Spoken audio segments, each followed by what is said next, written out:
So the guy that wants impulse, he wants it now, he wants it today, he ain't going nowhere. The one that has vision, patience, a plan is really important, tenacity and the guts to stick it out, that person has a much, much better chance at success. Hello, everybody. Welcome back to another episode of Making a Man. Today, we have Don Weber with us, and we're so excited to have him on. Yeah, thanks, Don, for joining us. We're excited. My pleasure. Yeah, I'll do a quick intro. Don is a top-rated communication coach and advisor that teaches CEOs and executives how to connect and communicate on a higher level. Don, could you do us a favor and maybe start out by just telling us what inspired you to focus your coaching on leadership and communication skills? Originally, it goes back a ways. I was not always, actually, when I was younger, I was kind of shy and bullied and stuff. So I wasn't maybe particularly all that good at communication. I'm talking like grammar school and things. And then I had some changes. One was they thought I might have had a learning disability, and they did some intelligence tests and turned out I was quite gifted. So my grades went up. As a result, that affected my social life a little bit.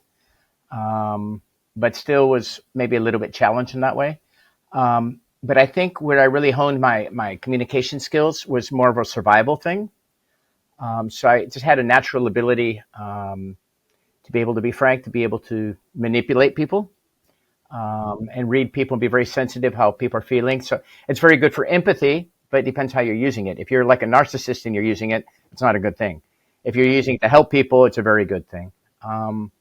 And to just give you a brief history, I worked in the corporate world for a while in insurance as an insurance broker. From there, I moved into the diamond business, and I worked as a diamond broker and got involved in government work for a number of years, clandestine government work. So you can imagine communications was a fundamental element for that kind of work. And the fact that I was pretty good at, I'll call it strategic empathy and things like that, well, I was a good candidate for them and had a lot of success during those years that I was involved with the government. Go ahead, keep going. This is fascinating. And then after I finished my work with the government in about 2010, I got involved in corporate training. I was in India taking some IT security training, and the university I was studying at had offered me a teaching position to teach for them because they liked the way my presenting skills and all that kind of thing. And actually, it was from there that it started. It was the Indians that gave me the idea. I came back to Europe, where I've lived most of my life, and I started working as a corporate trainer. First job I kind of bumped into, I can give you all the details, but if you want. But I bumped in kind of to a job with the Ministry of Agriculture, which led me to a job with IBM as a part-time corporate trainer for many years up until the pandemic. And then I worked for many multinational, Fortune 500 type companies and with CEOs, and it just kind of went out that way. Good for you. Thanks for sharing that. Yeah. Part of your journey, like it seems, correct me if I'm wrong, but this catalyst sometimes young in your life, it sounds like you, once you found out, someone said, you're actually very gifted. Like you said, your grades changed. Was that like a mental click? You're like, I might be different, but in a really good way. And you use that positive feedback and energy to refocus everything about you. Yeah, it was like night and day. I mean, I was like maybe, let's say, a DF type student. Yeah. And they did an IQ test and some other tests on me because I thought, again, I might have a learning disability. And it turned out, no, this guy's got like an IQ of 130 and blah, blah, blah, blah, blah. And so I think really what it was is my confidence went up. Yeah. And I think that was really the difference. And I went from being a DF student to being pretty much an AB student. And that was pretty much straight through through university and so forth. Had problems with a couple classes along the way, but statistics got me. But we all do. But mostly it was all pretty good. So that's an incredible story. Go ahead, Ax. You got a question? All right, yeah, I do. So what would you say that you see as the biggest obstacle holding people back from their full potential? That's a great question. It's a loaded question. There's a lot there. We could be here for hours probably. But the biggest obstacle I think holding most people back, one of them is perception. And I use this analogy a lot. If you're wearing like blue glasses, everything looks blue to you. If you're wearing red glasses, and I think you get me here, Kevin, I'm being a bit metaphorical, everything's looking red. If I'm wearing yellow glasses, everything's going to look yellow. So we rarely do human beings who we actually see reality. We see it from our own perception. And that's where empathy helps us be able to see it from the other person's point of view. Doesn't mean you agree with them. That's not necessarily the component. But the component is, the idea here is to be able to see where other people are coming from. So the biggest obstacle, I think, holding people back from their full potential is only looking at what I want out of it, me, and not thinking about the other person. I like that answer. That's really good. Maybe if you were to look back, is there advice that you wish you kind of received as a young man that influences some of your coaching processes today? Yeah, I'm really thankful to my dad because he's the one that kind of like introduced me to the idea. I don't know if you know who Zig Ziglar is, Kevin. Okay, but I had an opportunity because of my dad. I got an opportunity to meet Zig Ziglar when I was a kid, about your son's age, and some other those types of people. Dick Gardner, who was not as famous, and other individuals. I met Tony Robbins before he was famous. In fact, going way back with Tony Robbins. So I was kind of around that sort of thing from, let's say, age 7, 8, 9 through university. So I think that was already kind of instilled in me. And I think that was what influenced a lot of my coaching thing, wanting to be able to help people. Because when I was working government stuff, I might be helping the government, but a lot of people that, let's be frank, a lot of people end up in jail or in big problems and stuff like that because they were doing things maybe they shouldn't be. But in a certain weird way, you're not helping this person, right? You're dealing with somebody, you're trying to get information, you're trying to pretend to be their friend or whatever, because you have an objective, right? And that didn't always feel really good.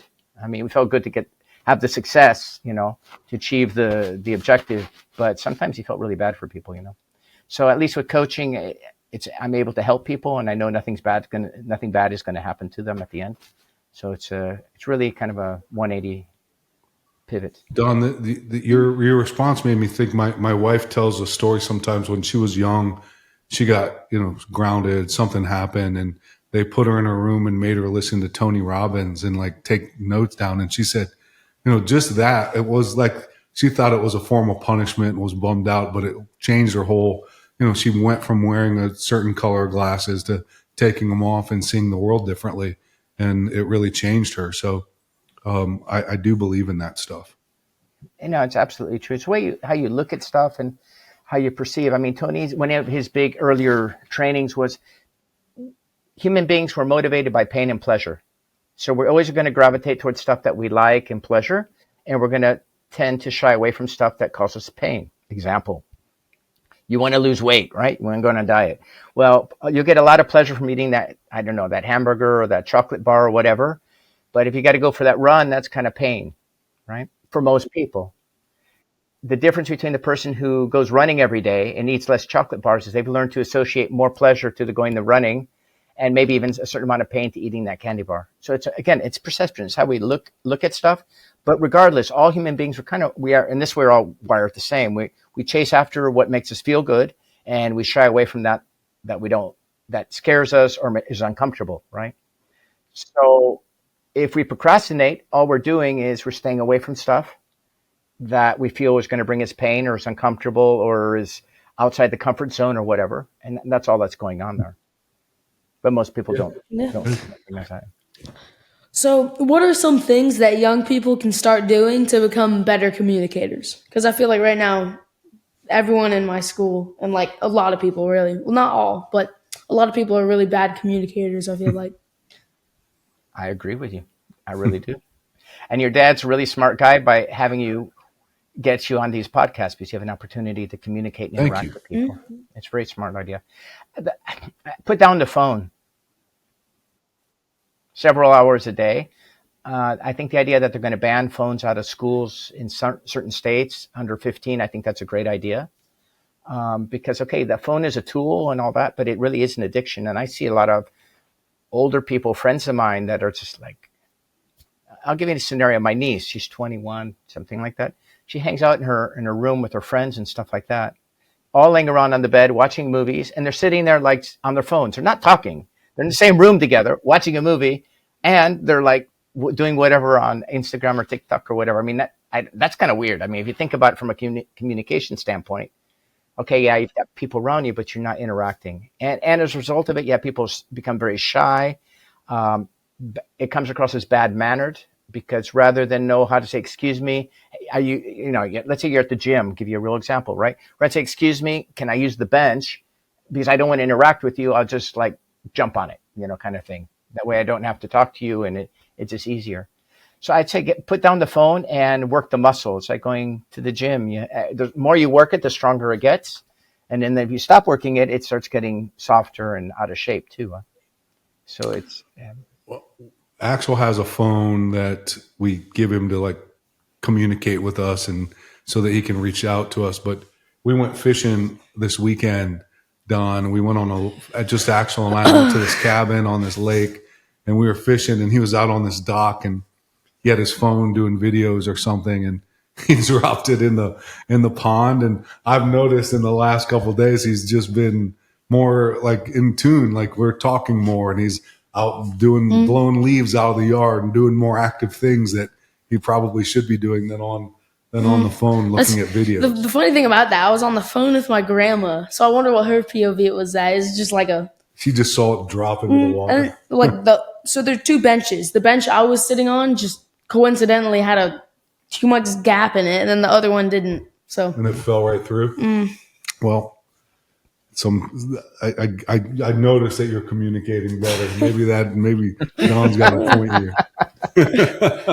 Hey, I had a question for you. When an executive or someone comes to you for coaching, what's the typical thing that they're looking for? Like, where do you usually start?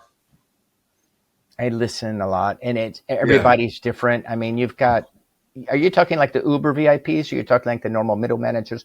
What kind of group are you?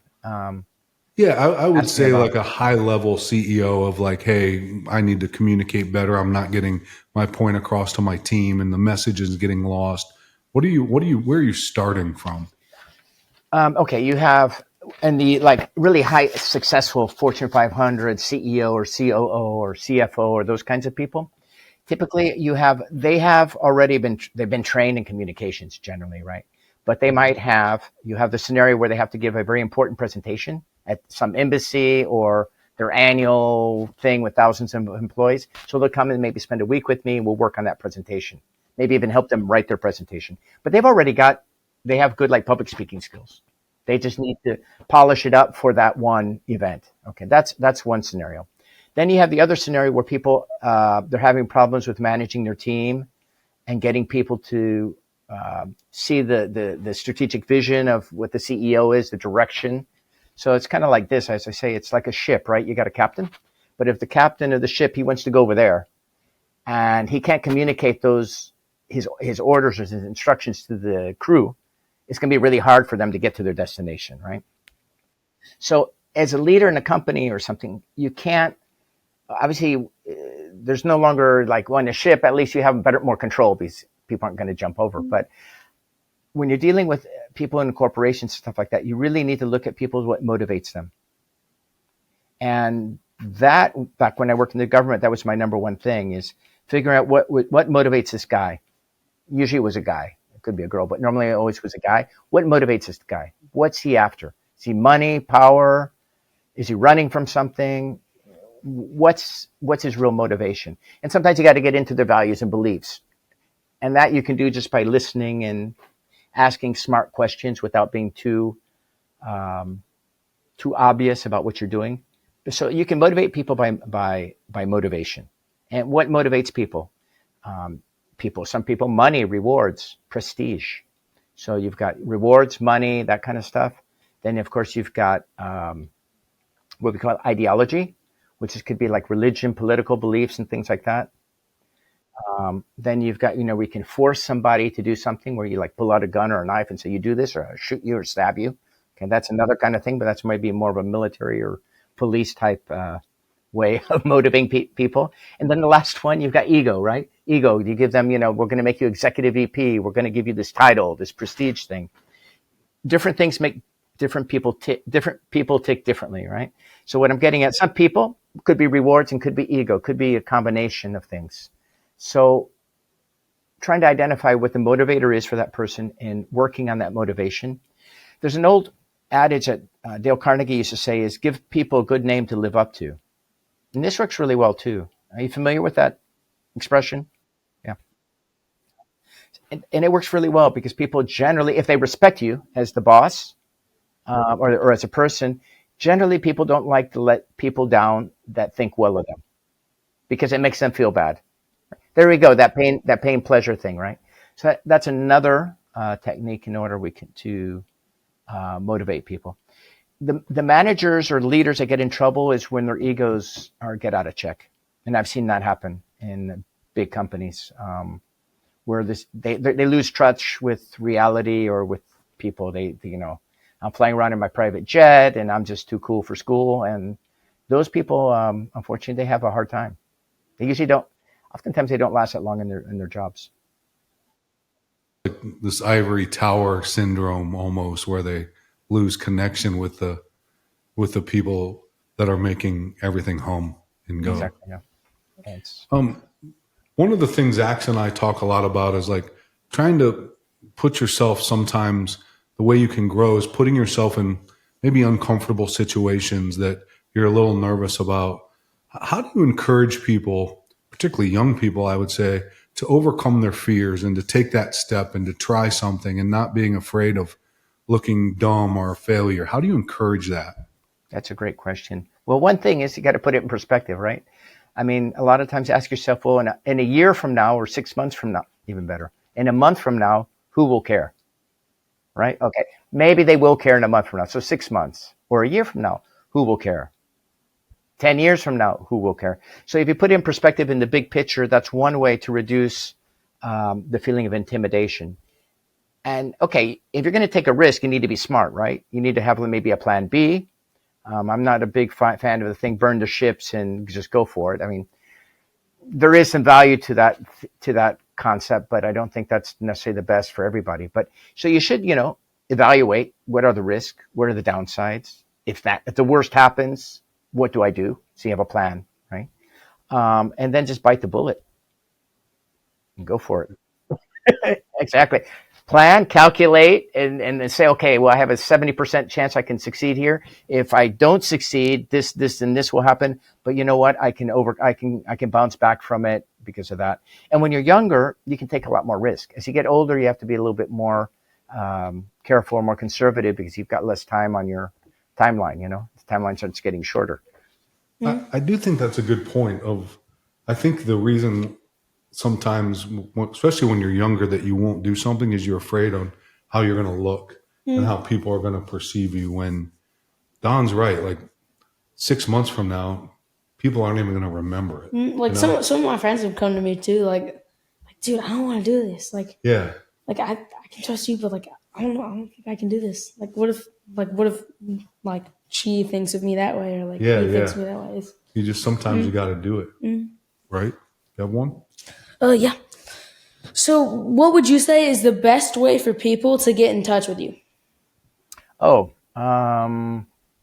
they can read my column in Entrepreneur Magazine, and then there's links there that'll get them to either my LinkedIn account or website, or they can go to DR Weber Coaching, and they'll find me there. If they go to Entrepreneur Magazine, it's Entrepreneur Magazine, Don Weber, and that might be the easiest. And then you've got all the links for all the social media stuff. Probably. I think that was one of the first magazines I ever subscribed to.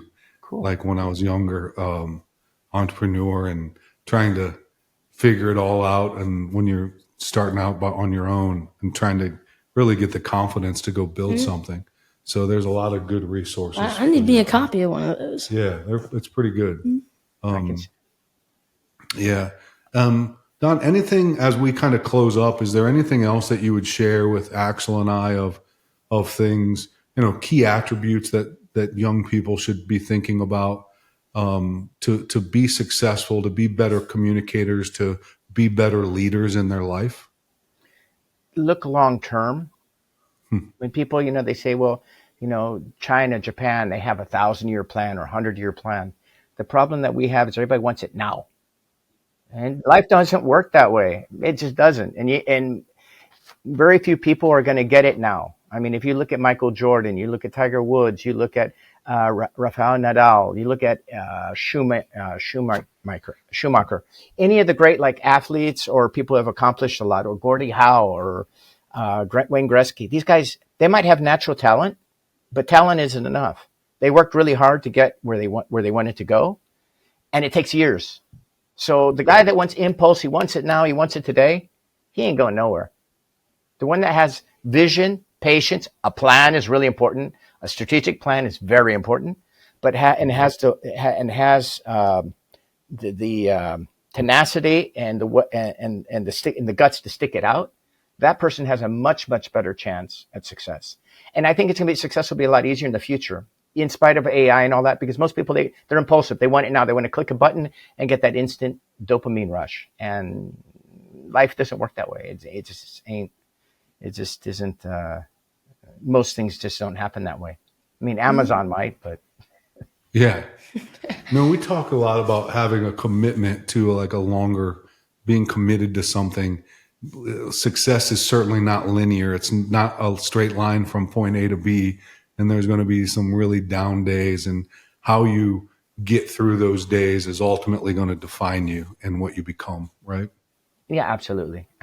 Yeah. It's you're going to have ups and downs. And the thing is, when you have a problem, something goes wrong, try to figure out, what can I learn from this problem? Why did this happen? Because problems are there to learn. Those challenges are there to learn something, and hopefully don't repeat it. Now, what I always say is, okay, there's no problem to have a problem or a challenge. Learn from it, but don't make the same mistake twice. If you make the same mistake twice, that's another issue, right? Yeah. So learn from the mistake, and like, though I'm preaching to the choir because I've made the same mistake more than once sometimes, but I think we all have. But if I can avoid doing that, I'm far ahead of the game. People that can. Yeah, that's really helpful. Well, Don, thank you so much again for your time. This was enlightening and inspiring, and we're looking forward to following your work more and more. So we appreciate your time. Thank you. Thank you so much, Axel, and thank you so much, Kevin. You're welcome. Thanks. We'll see you soon. Okay, take care now. Do you have a minute? All right. Do you have a minute? Okay. Yeah, Axel, absolutely. I teach nonverbal communication. I want to give some advice to Axel if I didn't want to do it during the podcast. Yeah. Dude, no, man. No, this is not, no. None of this. No, none of that. Just put your hands on the table or on the chair. I can't really, let's see if I'm looking up here. Yeah. If you put your hands together, steeple them, and you don't have to do it like you're the mafia boss or something. You can keep them down low or something. But yeah, don't do, because that's a sign usually of defense, or I'm nervous or I'm comfortable, which you might be. That's fine. There's nothing. I'm not criticizing, but since it's not the best for doing a podcast. Try to avoid doing that.